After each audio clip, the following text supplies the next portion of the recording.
So it just so happens that this episode, even though it was recorded a week or so ago, is coming out on Suicide Prevention Week. And it just so happens that in this episode, I share some of my family's recent experiences with suicide. So I want to let you know that if you are struggling or have ever struggled with thoughts of suicide or self-harm, there are resources to help you. There is a crisis text line. There is the National Suicide Prevention Lifeline. Just dial 1-800-273-8255, or you can visit them at suicidepreventionlifeline.org. Just letting you know, also as a disclaimer, that our programs, podcasts, blogs, websites, social media, and content are furnished as informational resources only and are not a substitute for the knowledge, skill, and judgment of qualified psychiatrists, psychologists, physicians, and healthcare professionals.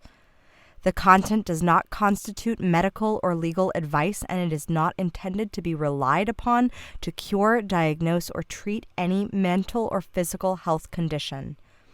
We are not responsible for any errors or omissions contained in any disseminated information and are not liable for any loss incurred as a result of using the information in any way. The intent is merely to provide useful information, products, and services as described. Although the content is provided in good faith with our best professional efforts, skill, and care, we do not guarantee the accuracy, reliability, adequacy, or completeness of this information.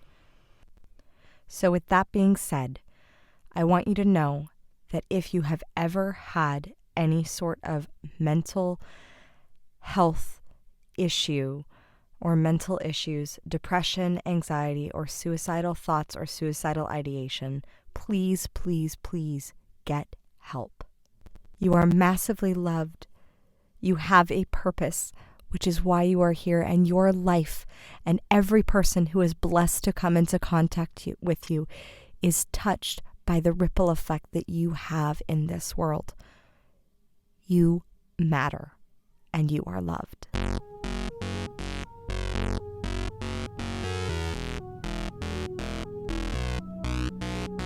Welcome to the Princess and the Bee podcast, the place to be to build your empire as queen of your body, business, and life. I'm your host, Kimberly Spencer, founder of CrownYourself.com, and I'm an award-winning coach, Amazon best-selling author, and multi-passionate entrepreneur. Each week, I give you the systems, strategies, and success stories to help you master your mindset, communicate with ease, and triple your productivity so you make the income and the impact you deserve. Imagine this podcast as your weekly spark of inspiration as you take it to the next level with all the B's of your life. Body, business, bank account, boys, and babies. Let's make it rain. Hello and welcome back to The Princess and the Bee. As always, let us take a hot second and just give a moment of gratitude for ourselves because you have chosen to invest your listening pleasure in something that will grow and expand you, and that is freaking powerful. So let's take a hot second, dial it in, and celebrate ourselves. One of my favorite things to do, it's one of the top things my clients learn from me, is to celebrate yourself because, especially as high achievers, we can so focus on always the doing more and keeping on going for more.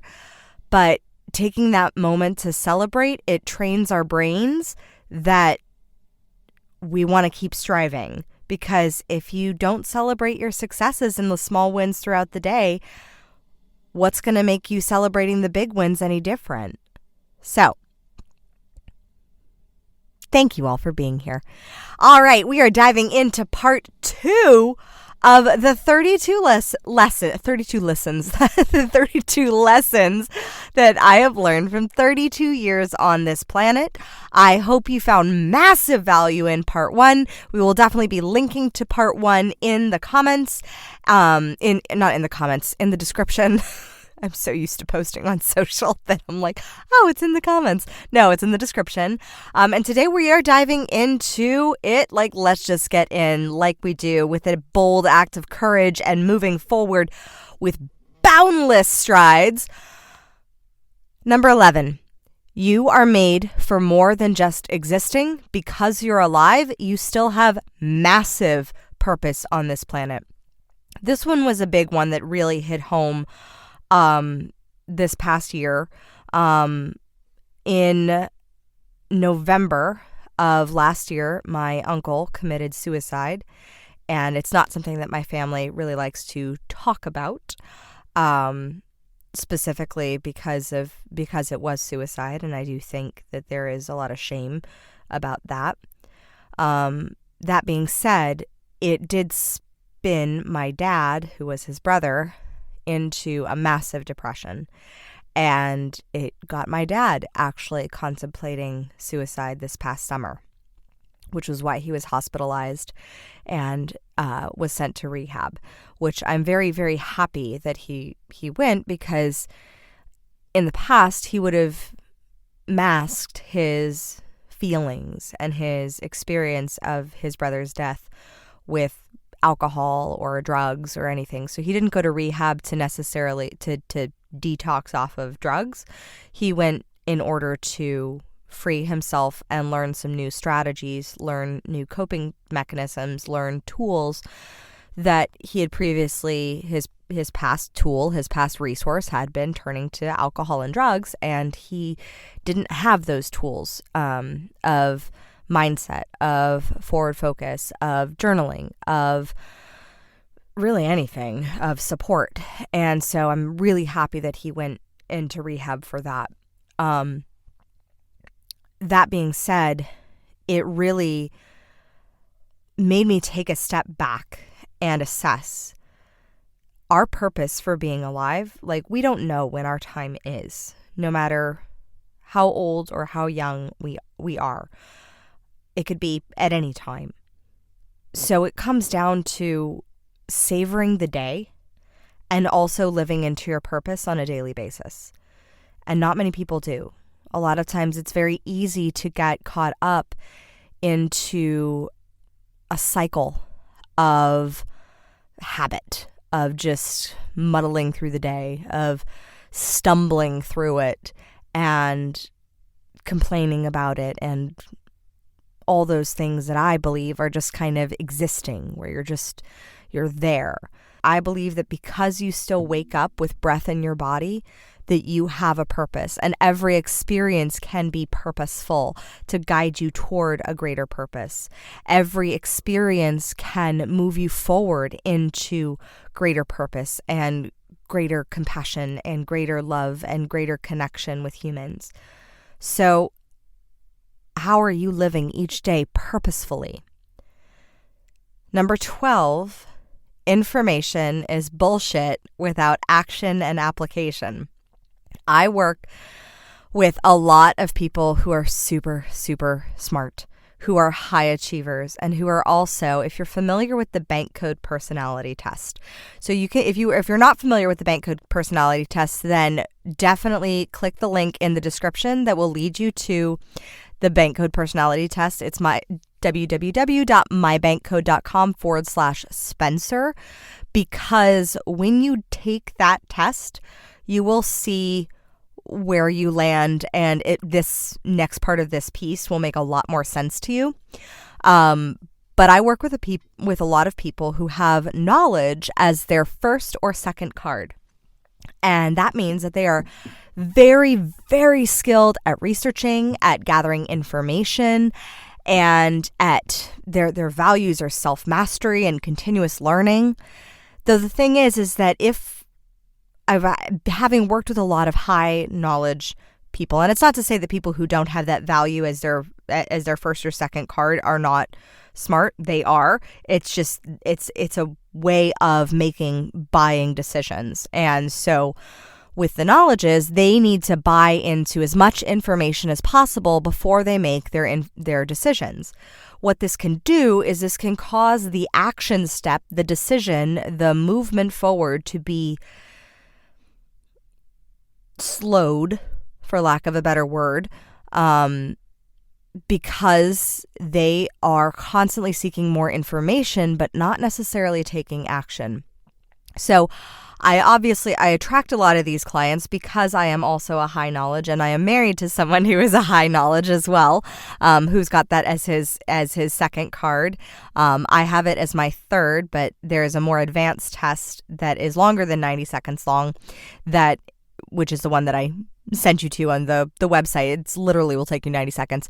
There's a longer version of the test that ranks it in the form of points, and my points are literally 1 point away between action, which is my first value card, which really values freedom and entrepreneurship, and taking action and speed and implementation and just go, go, go.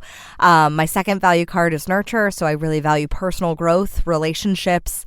I believe relationships are our greatest currency and our greatest, one of my greatest values. I think everything in our life is a relationship. And then I have my knowledge card, which is the third one, but it's also on the point system. It's one away from the others. So I'm high in all of those three. And what I found is that, and I got stuck in this too, it's in that analysis paralysis, right? So let me give you an example. This podcast was an idea that I had 2 years ago. I had the title. I didn't know how to do a podcast. I definitely had the equipment. I'm married to a voice actor. I had the sound booth. I had the microphone. I had all the things. I Googled and researched how to do a podcast. I looked into other people's podcasts. I looked into all of that. And I researched and I created spreadsheets with all the podcast episodes that I would do and the release schedules and all that. The problem was that I didn't release any of them. I didn't sit my butt down and do my genius work because I was scared to do it and record. I constantly doubted myself with, what if nobody cares what I have to say? What if this isn't worth it? What if I invest all this time and effort into it, and money as well, because I'm paying my team to upload and do the descriptions and all that? What if I invest in that time and money and it doesn't pay a return? What's the purpose? What's the point? And I doubted myself. I doubted myself to the point where I just constantly kept on researching and keeping it on the peripheral, but never actually taking action. And it wasn't until this year in February when I just was this past year, action has been my non-negotiable, where if it's something that scares me, if it's something that I am terrified about, I lean into it and I do it, because information is bullshit without action and application. Think of how much information you've gathered over the years but haven't actually put it into application. What this does is it can create I forget who wrote the book. It's a book called Getting Things Done. And if you have all this information of all these things that you would like to create, all the would likes of your life, but they're not quite musts, they're not quite I have to get this out there. If I do not get this out there, then my world will crumble. It's that hunger, it's that passion, it's that necessity. And if you don't have the necessity, if your necessity level is at a would like level of I would like to get this project done, I would like to do this. Would like is great, but after a while, those would likes, those leave what in the book Getting Things Done, the author describes unconscious or subconscious open loops. So you have these open loops of things that you want to do that are all still churning in your brain, and it's kind of like your RAM space of your brain is getting a little overcrowded, and eventually it starts to filter, and those things that are necessary to get done, those things that really you really would like to get done, and those things that are really in alignment with where you want to go and what you want to create and with your purpose, to circle back to 11, those things will start to rise and they will start to niggle and nag at you like crazy. And that's when for me, I got to the point where I was getting enough information from people around me of people. I saw people launching successful podcasts and having successful podcasts and growing their businesses rapidly with podcasts. And I was still if I continue to sit on my ass about my podcast, then it's going to niggle and nag at my soul and my desire, and my business will suffer. And the ripple effect of that happening was not even something that I was available for. So I just started. And within 6 weeks, I had a podcast, and it's up, and we're up to about 50 episodes. I think this is our 50th or 51st. Woohoo! So it's been a process, but it's because I took action on that information. But I guess you could say that all the open loops kind of create inflammation overload, which leads to overwhelm and burnout, because you have all these projects that you would like to create, but none of them are in an actual priority list that are get to where it's a necessity where you have to get it done. So there you go. Information without action is basically inflammation of the brain, in a metaphorical sense, of course. Number 13, no external thing will ever validate you or your ideas or your business if you are not actively validating and backing yourself first. This comes down to perception is projection. Our external world will always reflect our inner reality. If you want to be respected, then look at where in your life you are not demanding respect, where in your life you are not respecting yourself by owning your own boundaries. If you want to be loved, if you want to be supported more, then where in your life are you not asking for the support that you need? So it goes back to the episode number 1. So perception is projection. So our inner world, the beliefs that we have, will constantly be reflected in our outer world. So if you have the belief that you need to be validated before you take action, before you grow your business, before you operate on that idea, then you're constantly going to be seeking outside validation for it, but you're not going to recognize it. And and even if you get high praise for your ideas, you're not going to recognize it because you don't actively recognize it within yourself first. It's kind of like the example that I give in my book, Mindful Meals, which is coming out this year. It again is one of those niggling open loops that is now at the point where my podcast was in February, where it's just a non-negotiable.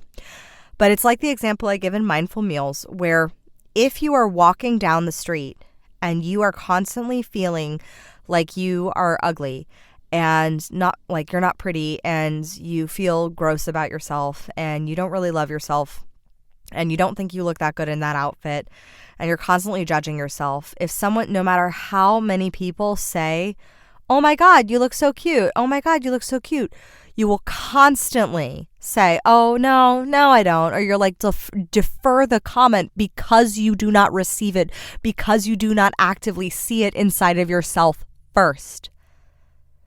You have to see it within yourself in order to see it outside of yourself. And then you have to be courageous and back yourself for the things that you want and desire in this world. One of the amazing speakers at EmpowerCon that I was blessed to speak at the LA Convention Center 2 weeks ago was Michael Uslan, who was the executive producer of all the Batman series from Michael Keaton and beyond into, one of my favorite movies which is a superhero movie, which is Batman: The Dark Knight, a fantastic study into the human psyche and humanity. And he always had the idea, and he knew within his gut and his soul that he wanted to produce a darker, more realistic version of a superhero comic book, because he hated Batman from the 1960s, which was filled with all the pows and bams and things like that. And he explained that he had to back himself for 10 years in his idea. He had to back himself and the belief that this idea was a valid, strong idea after getting turned down by every studio executive and producer for 10 years. Now that is tenacity and resilience. That is saying, I know that this idea is brilliant. I know that this idea works. I trust in my gut that this is exactly what I was called to do. And now he speaks all over the world about how he successfully brought Batman, and the movies just speak for themselves. They're phenomenal, but that's because he backed himself first and he didn't need external validation, especially, and this is what can happen. Imagine if he was constantly seeking external validation for his idea. How quickly would he have dropped it? How quickly would he, if you were getting rejected by every single studio, by every single major studio and label and producer in Hollywood, you probably would last about 2 at best. If you're really freaking resilient, maybe 3 to 5. Not 10 years of work, of trust, of internal validation. So know that you have to validate your ideas first within yourself, knowing that your ideas are freaking good. That was what I had to do with Crown Yourself. I had to validate within myself that I could be sparkly and silly and wear a freaking crown and people would still take me seriously as a high performance coach. Now, does everybody? No. But those aren't my people, and that's okay. They are somebody else's people, and that is fine. They can go to their kingdom. My kingdom, you can wear a crown. You can be silly. You can be sparkly. You can be serious. You can be all the things that you desire to be and rock at them all. My kingdom believes in the power of yes and. Yes, you can be enough and you can keep growing, just like in part 1 of these 32 lessons. Which brings me to number 14, look within or go without. It very much is like number 13, where you have to look within. Look within yourself for your own self-worth. Look within yourself to believe in yourself. Nobody will believe in you if you do not believe in yourself. You may get people who believe in you. You may get people who will believe in you. But you will not recognize it if you do not see it first within yourself. Because your perception, because you don't believe in yourself, will be that nobody will believe in you because you don't believe in yourself. So it again goes back to that perception is projection. Look within or go without. Always check in with yourself. How can you back yourself more? How can you have more courage? How can you trust yourself? And by trusting yourself, I don't mean just yourself as your human fleshly form. I mean trusting your soul on a soul level that is connected to source, that is connected to higher consciousness, God, whatever you want to call, the greater energy that connects us all. Trust in that. The laws of the universe. The universe has got your back. You just got to look within first. Number 15, stop asking yourself what's missing and instead start asking, what am I finding? This goes into your language. How you speak to yourself is a command to consciousness. So your conscious mind is the goal setter. Your unconscious mind is the goal getter. So if you're asking yourself what's missing, your unconscious mind will be sent on a merry little trail to find what's missing. The problem is it's going to be looking for missing instead of finding the solution. So again, how you speak to yourself, how you speak to others, how you speak in general commands your consciousness. Instead of asking what's the problem, if you ask yourself what's the problem, what am I missing, you will always be running into problems and things that you're missing. Whereas, what if you are whole 100% as you are now, perfect and holy, and you are constantly finding ways to grow and expand, and you are finding solutions? Instead of asking yourself what's the problem, ask yourself what's the solution? What's the learning lesson? How can I grow from this? How is this challenging me into being a better person? Instead of asking yourself what's missing, ask yourself, what am I finding? What lessons am I finding? What new connections am I finding because of this challenge that I'm going through? What new depth of understanding of myself am I finding? Maybe you're finding your own strength. Maybe you're finding how brave you actually are. Maybe you're finding greater clarity as to what you want to do or who you want to have in your world. When I was first started coaching with Crown Yourself and doing the 20-minute discovery calls that everybody else and their mother, who is a coach, does to start, I was like, I constantly asked myself the question, what am I missing? Because I was not booking clients from them. I was getting people who would flake on the calls. I would get people who would reschedule last minute. I would get people who would just constantly trample on my boundaries. And I had a conversation with my coach who said, Kim, you're a Virgo. You could find a speck of dust on a freshly cleaned white carpet. Why don't you instead look for the solution look for the light in the solution instead of looking around in the darkness for more darkness? And it was that metaphor that suddenly made me hit on the fact that, when I started focusing on my solution, when I started focusing on what's worked in the past for me in other businesses, especially my Pilates business, what I found was my unique success strategy is not offering free calls. Now, while I do my free 22-minute espresso chats, those are not sales conversations. Those are just conversations because I like to get to know my community. I like to get to know every single person who's listening to the podcast or blessing me with their presence on Instagram or showing up in my Crown Yourself community or subscribe to something on my email list. I love getting to know you. So I'm not coaching you on that, or I'm not trying to sell you on anything in those conversations. I just genuinely love human to human connection. What I realized though was my Pilates business, why my Pilates business was successful and why I was always able to have a very high conversion rate was because I started out with doing a initial session where my clients would get a taste of what Pilates is. They'd get to experience the machine. They'd get to feel all the little tiny muscles and changes in their body.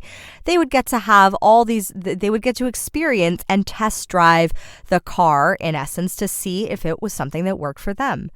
So when I started focusing on what am I finding, what is the solution, what I found was, free coaching sessions or a free initial call or consult doesn't work for me.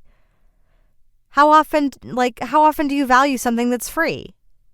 Very rarely. Like, we all get free gift bags from like events and things that we go to, and how often do we really go through them? Like, we may go through them and find, like, if it's a really good gift bag, and we may give some of that stuff to our friends or our family members, or re-gift it for Christmas like I do. But we don't really value it. There's no value in free. There is a value, there is an exchange of energy to some degree. Like, your exchange of energy has to match each other. So I started instead doing an initial paid consult that is 90 minutes where they get to experience, my clients get to experience what coaching will do for them, how coaching can shift your perspective, how coaching can help gain you a direction, new strategies, and a plan to act upon. And then if I feel like the relationship is aligned, if I feel like they would be a good fit for a full coaching package, I recommend the package that I think would be best for them. And that's just how I work. And that has brought me so much more success and clients than trying to fit in and do it like everybody else. And it also came because I was searching for the solution. I was asking myself, what am I finding? What am I finding with my past patterns that has worked for me? What am I instead of asking, what am I missing? How could I, like, all the stories that I was telling myself of like, why do I keep attracting these like people who flake on free calls? And I was like, well, you don't value it. So just know that when you start asking yourself the right questions, your life will be guided by those questions. And your results will be guided by those questions. So I would recommend start asking yourself better questions. And I do have a few spaces this month for 90-minute consults. So if that is something that sounds appealing to you, if you would like to test drive what coaching is and really experience what high performance coaching can do for you, then I invite you to jump in on one of my 90-minute consult calls, and you will be directed, once you purchase your consult call, you will be directed to a very extensive application. And on that application, we dive into it all, from every pillar of high performance, from your influence to your clarity to your energy, your daily acts of courage that drastically affect your productivity, and and how to shift you into alignment with your purpose and make sure that you're operating from that place that is your genius zone and move you forward from there. So if that sounds appealing for you, if that's something that you would love to do, then just click the link below in the description. Marie will leave that in the description for you, so that I look forward to seeing you on a 90-minute call. Number 16, consistency is mother effing spiritual. The laws of the universe are consistent. Humans are consistent, but not necessarily in alignment with the laws of the universe. Consistency is spiritual, which goes with number 3, sporadic is not scalable, is that consistency, when you are consistent in the right things, when you are consistent in aligning yourself with the laws of the universe, my goodness, you are going to take off. You are just going to see such massive shifts in how you perceive the world, in what you are available for, and in what you are doing. Now, we are all consistent to some level. There were some massive breakthroughs on the recent training that I did inside the Crown Yourself coaching group, which was on the 6 pillars of building your freedom-based biz, which was one of my conversion events for the Princess Process, and which you can get on the wait list for that if you missed out on that opportunity to sign up. But one of the big things that was one of the breakthroughs, because one of the pillars is systems, is that we all have systems that are currently working in our lives. Like, we are currently operating 95 to 97% off of systems, unconscious programming, i.e. systems that are functioning in the background of our life. Now, the question to you are those systems in alignment with the laws of the universe? Are those systems in serving you and supporting you in your growth and enhancement of who you are and of who you want to be, and of getting all the things that you want to have, do, and become in this world? Or are those systems filled with beliefs of doubt, of lack, of scarcity, of fear, that are preventing you from that next level of becoming that version that has, does, and is everything that you desire? The laws of the universe are consistent. We are consistent in our behaviors, but not necessarily consistent by acting and operating in alignment with the laws of the universe. When we are, that is when it becomes mother effing spiritual. Number 17. As I sip my venti Americano. Mompreneurship, which is very appropriate for this one. Mompreneurship is personal development and business mastery on steroids. Holy hell, is it ever? Because let me tell you, if you're a mom, you already know this. If you're a mom who owns a business, you definitely know this. There has been nothing. I have owned 3 businesses, and there has been nothing that has grown me more than being a business owner and being a mother at the same time. First of all, with business ownership, with entrepreneurship, you are the leader and you are the chief energy officer, as my mentor Tirza Shirai, who I interviewed on episode 30 of this podcast. She is the founder of Blink Bar. She grew her company in a few short years from 0 to 30 million. And she's a freaking rock star. And there is nothing that will grow you faster than entrepreneurship. It is personal development on steroids, because your productivity, especially when you're solopreneuring it, especially when it's only you who you have to be accountable for, that is when all your limiting beliefs, all the past programming, all the conditioning, all the shit that in other areas of life that you didn't really care that much about, when you are operating in a business that you are so excited that you are putting your all into, suddenly that's when your productivity, your courage, the acts of courage that you do every day, the clarity, the leadership skills that you have, all of that comes into play as an entrepreneur. And that is personal development on steroids. Combine that with being a mom, where every day you have in front of you a reflection of how you operate in the world. Declan is a reflection of my unconscious programming, and he is a mirror for all the things that I love about myself and all the things that I am not the biggest fan of. So, for example, I love his joy. His joy and his compassion has taught me so much. And I see that he gets, like, some of that I do think he comes by naturally. And he just naturally connects with other people and wants to bring them joy. And that is something that I have practiced and leaned into on a regular basis over the past 4 years, where it is my goal that if you come into contact with me, if I am blessed to meet you on the street, highest magnificence to highest magnificence, queen to king, queen to queen, that I see you and I smile, and that I am able to bring some joy, some levity, some kindness to your day. That's why Tyler over at the Starbucks that I go to, yes, we're on a first name basis now. He saw me and he's like, I love your energy. Thank you for coming in and being so joyful. And I'm not saying this to brag. I'm saying this to encourage you that you don't know what somebody else is going throughout their day, and you don't know how they have been treated necessarily throughout their day. And so if you can operate from a place of kindness and love and respect and compassion and ownership as well, like if they're acting like an asshole, I highly recommend encouraging them to own that behavior.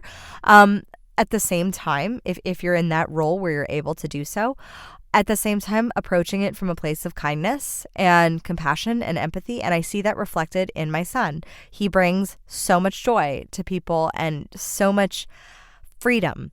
And that is something that I have worked on incredibly hard to be able to do myself. At the same time, I have seen him exhibit feelings of shame when he is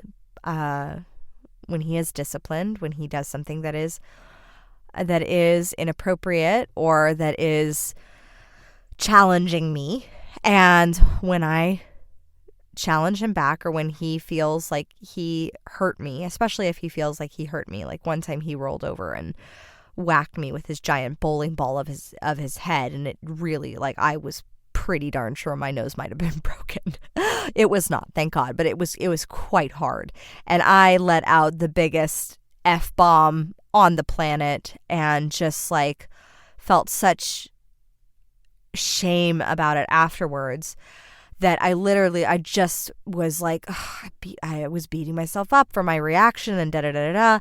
And I saw how he mirrored that. I saw how he mirrored my shame. I saw how he was being physically hard on himself because he didn't have the words to be emotionally hard on himself or verbally hard on himself. And it was in that moment where I realized that I need to shift my own reactions. I need to shift my own relationship with shame. I need to shift my own stuff that I have going on, because I literally have a mirror of how I operate and a mirror of how Spike operates on a daily basis living with me. And that mirror combined with the mirror of my business's results as to how I'm leading as the leader of my business of Crown Yourself Enterprises LLC. Like that is, both of those are key. Like just this past week, I asked my team, what can I improve on? And they said communication. And I'm like, wow. That's been the one thing that I have always stressed on with my team of like, oh yes, communication is very key, And I realized that I was operating from a place of incongruence, and I wasn't communicating as fast or didn't have certain hours open. So we set up a communication schedule so that I could be able to communicate with them on a more regular basis. Like, not that I'm not communicating with them on a regular basis, but just that we would have a certain sort of schedule that would allow us to communicate better and be more efficient. But I didn't realize that I was dropping the ball on that, but secretly I did. Like, I knew I was dropping the ball. Like, I didn't realize it. I didn't want to realize it. Let me frame it like that. I didn't want to realize that I was dropping the ball on that. But as a leader, I have to face my own shit. And so do you, especially if you own a business. And so you have to face your own results. And my results were I wasn't liking that my team was not communicating. And it was because I was not setting the example as the leader to have much more communication, much more often with greater speed of response. Total ownership moment. Number 18, candor is the only way to prevent the ego's ability to be a chameleon for other people's perspectives and limitations. So,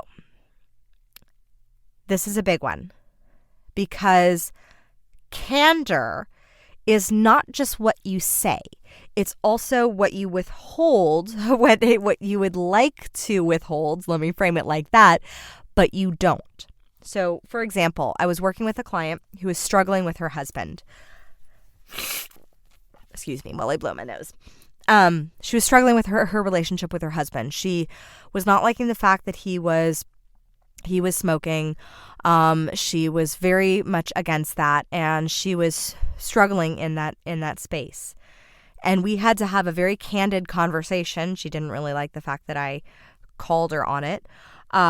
Where it came down to the things that she was hiding from her husband, because perception is projection, right? And so she had to be candid with him on how she was hiding certain things, not like major things, but her dreams and goals, her big dreams and goals, because for fear of his judgment. Candor is the only way to prevent the ego's ability to be a chameleon for other people's perspectives, limitations. So other people, the people-pleasing aspect that a lot of us can get sucked into, that desire to please, that disease to please, as Oprah calls it, is easily represented in the fact that many of us say yes to many things that we know that we shouldn't be saying yes to, because we want to be polite, or we want to be friendly, or we want to be kind, or we want to do something that's going out of our way, even though it puts us at a massive disservice to our genius zone. We still say yes to it.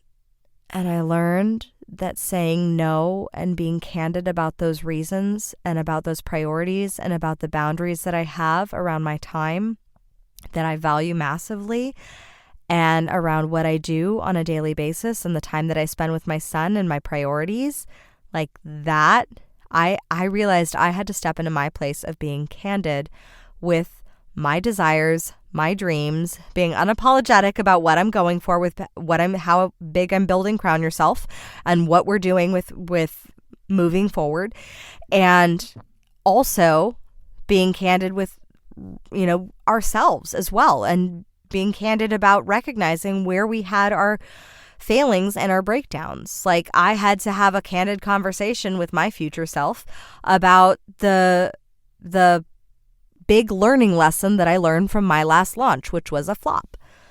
And totally fine. I learned a ton.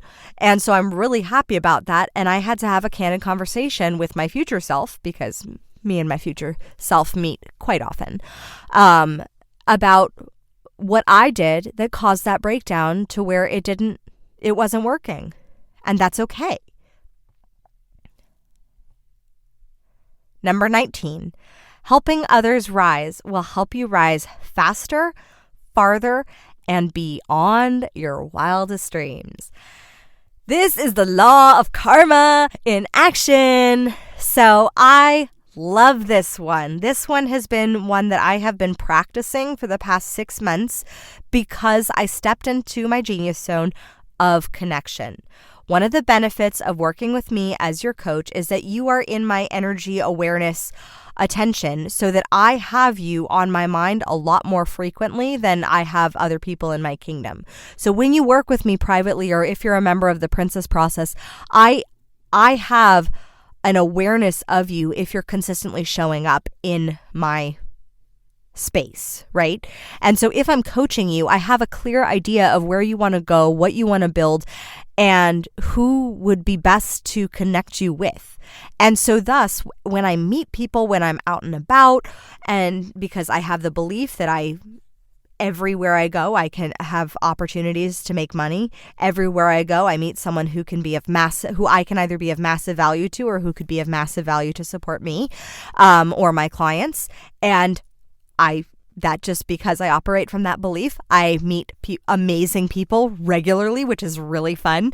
And because of that, because I meet amazing people regularly, I connect the ones who would be really good with my clients with my clients. And that's just because they're working with me. And so I see them on a more regular basis, and we're connecting on a really deep level.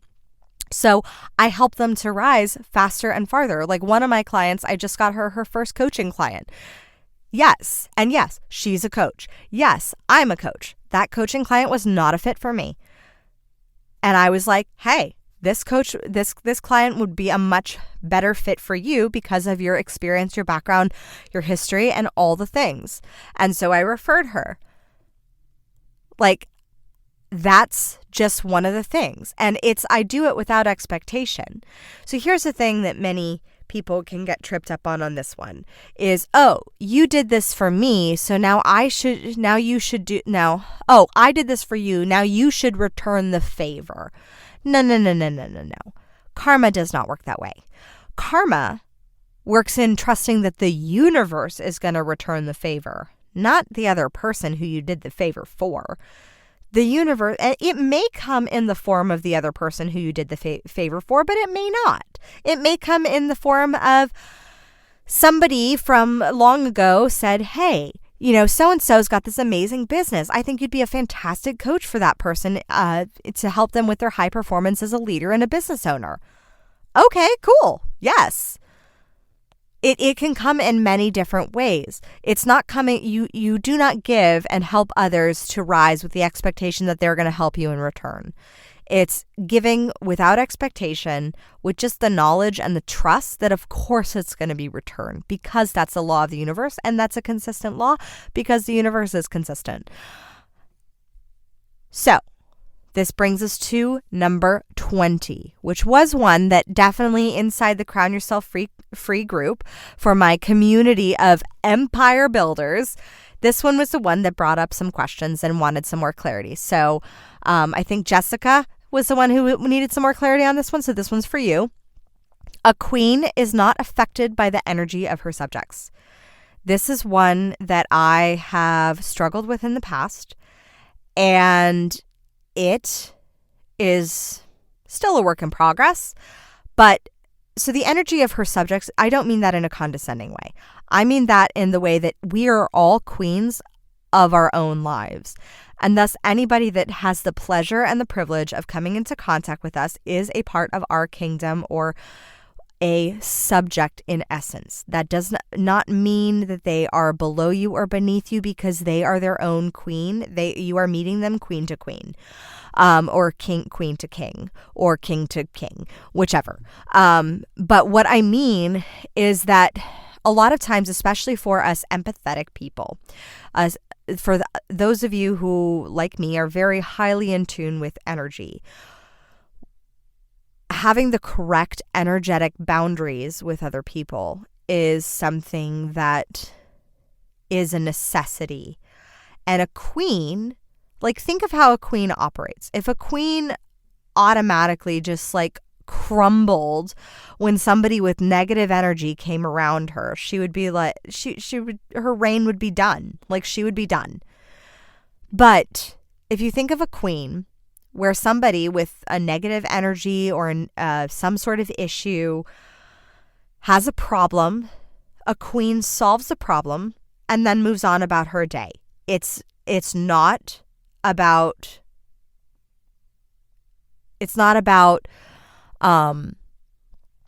adopting or absorbing or experiencing the energy of the other person. And I believe me, I've had this because I've been around people who, in my opinion, were energetic vampires. And it is tapping into your ownership of your own energy and your own understanding of your highest magnificence, and that you will not be tainted or brought down to the level of one of your subjects. Meaning, even though that one of your subjects, it's a metaphor for your energy as the queen is queen.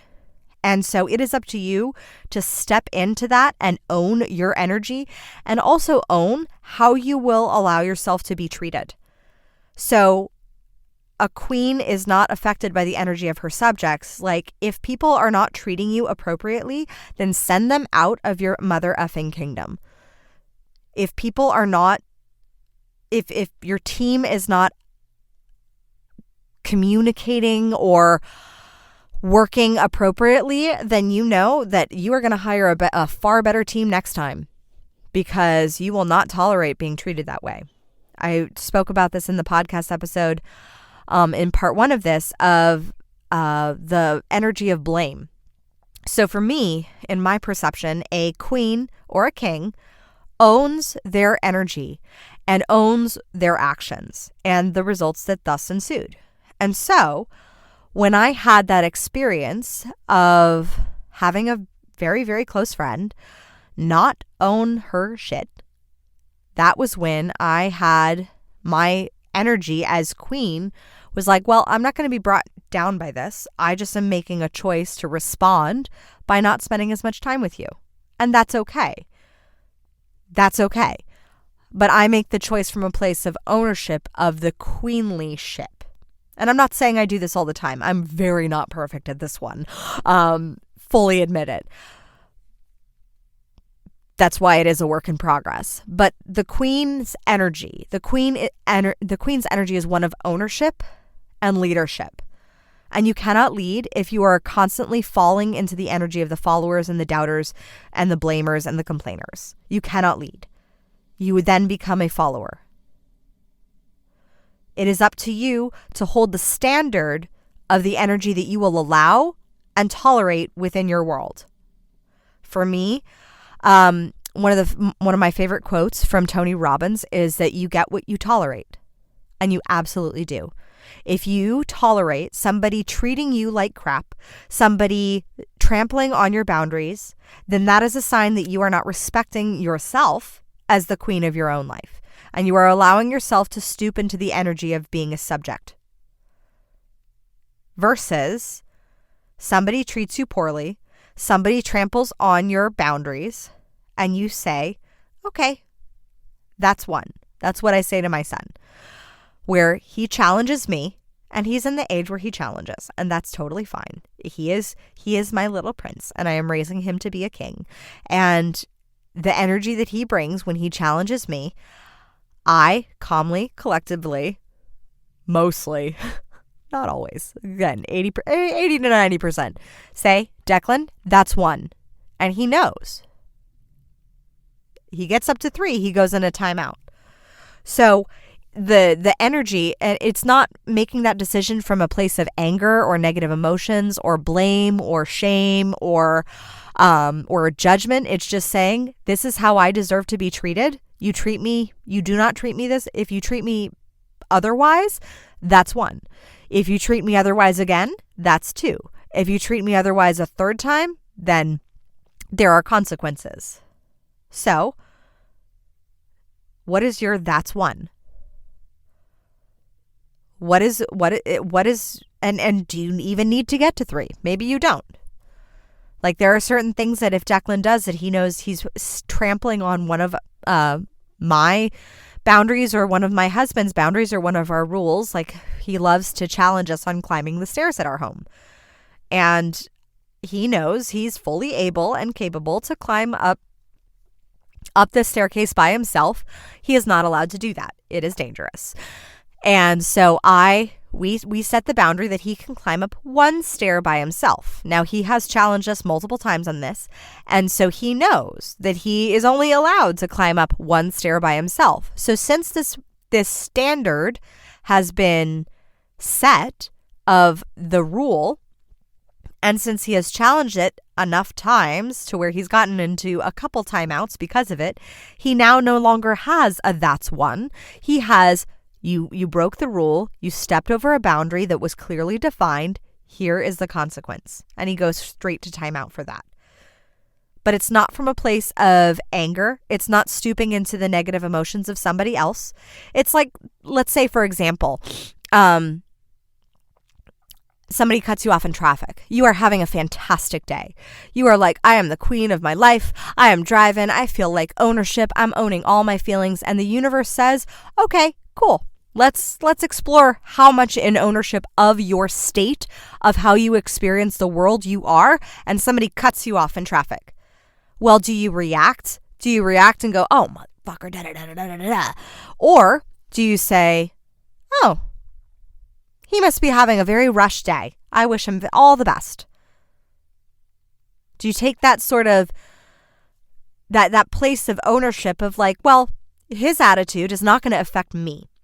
So often, especially we see it in traffic in LA, we have the attitude of other people, of how they drive, affecting us emotionally and energetically, especially if you're highly kinesthetic. And so when you're highly kinesthetic, you're experiencing the energy and the feelings of other people.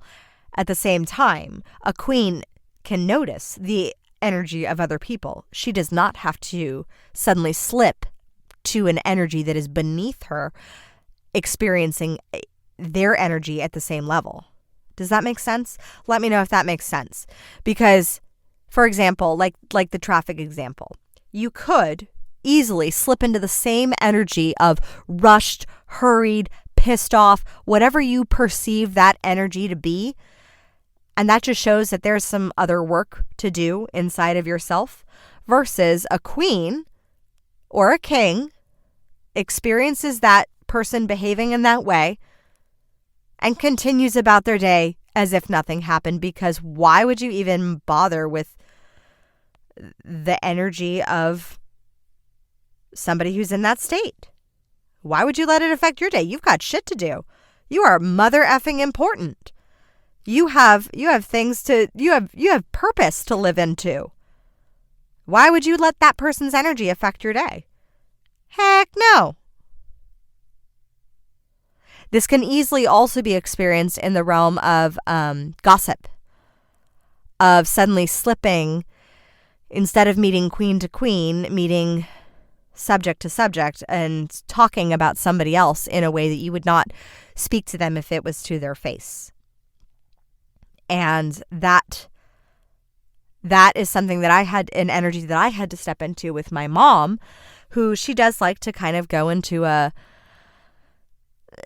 she does like to get into drama. She does like drama. I mean, she's been married to an addict for 50 years. So, I mean, that's been her conditioning. And so when something happens in her business or in her life, she likes to she likes to share it with everyone.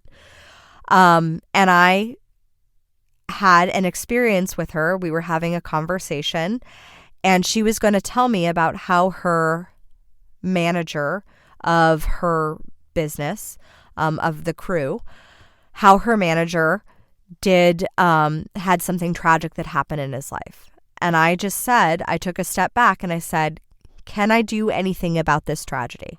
She's like, oh, let me tell you about this. And oh, he had something so sad happen. And I said, okay, let me ask you this. Are you asking this to dump and divulge? Are you asking this? Are you telling me this because you want to get it off your chest? Because otherwise it's kind of like taking that backpack of stuff and then like dropping it off dropping those challenges off with everybody else. And if they can't do anything about it, I don't believe that it needs to be discussed necessarily, unless you want to work together to find a solution. So apparently this person had a tragedy happen, and I said, look, unless there's something that I can actively do about this at this moment, and if this is something you would like to collaborate on to do something about, I don't need to hear it. Because otherwise it's gossip. It's just gossip of, oh, let me tell you about how awful this thing was that happened to something. And it goes down to commiserating.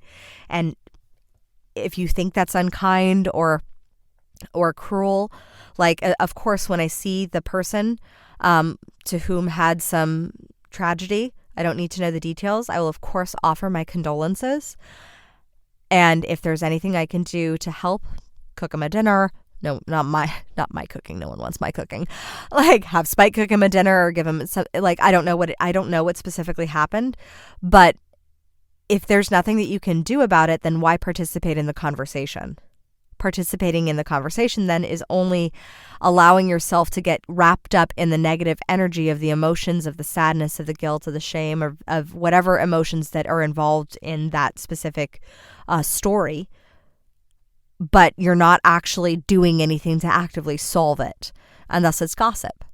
And so that is another way that that often I see queens affected by the energy of their subjects, in essence, and they submit themselves and lower themselves off of their throne into becoming a subject and becoming reactive to everybody else's experience versus owning their taking ownership of their surroundings and what they can do and how they can solve the problems that are at hand. And if they can solve it, then rock on, go for it. And if they can't, then not participating in the conversation, because gossip goes both ways.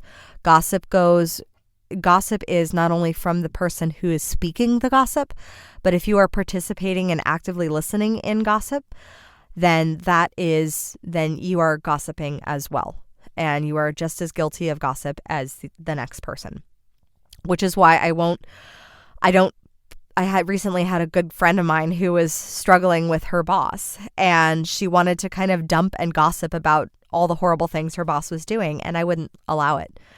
I would only allow for her to focus on the solutions of what she could do. I said, well, if obviously you're upset with this, like, it's your job to protect your energy and protect your joy. So either leave or we're not going to have this conversation anymore. And we can move on to something else and talk about something more pleasant. And it's not to say that I want to avoid the problem, because it's not avoiding the problem, but complaining is avoiding the problem because you're not actually taking action to solve the problem, because you're avoiding the solution. And it's like, I don't avoid the solution. I want to go straight for the solution, but a lot of people want to avoid the solution and just continue talking about the problem. And so that is also a way that queens become affected by the energy of their subjects.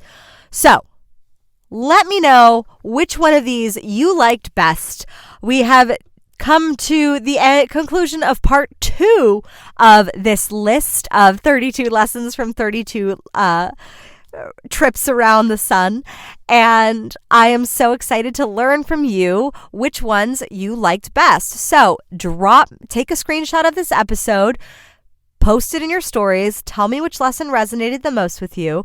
Tell me which one you're totally adopting right now. And if there is one that you disagree with or you want to have a discussion about, let me know. I would love to discuss these with you. Again, I learned these lessons the hard way, and I would happily love for you to learn them in a much easier way because you learned them from me.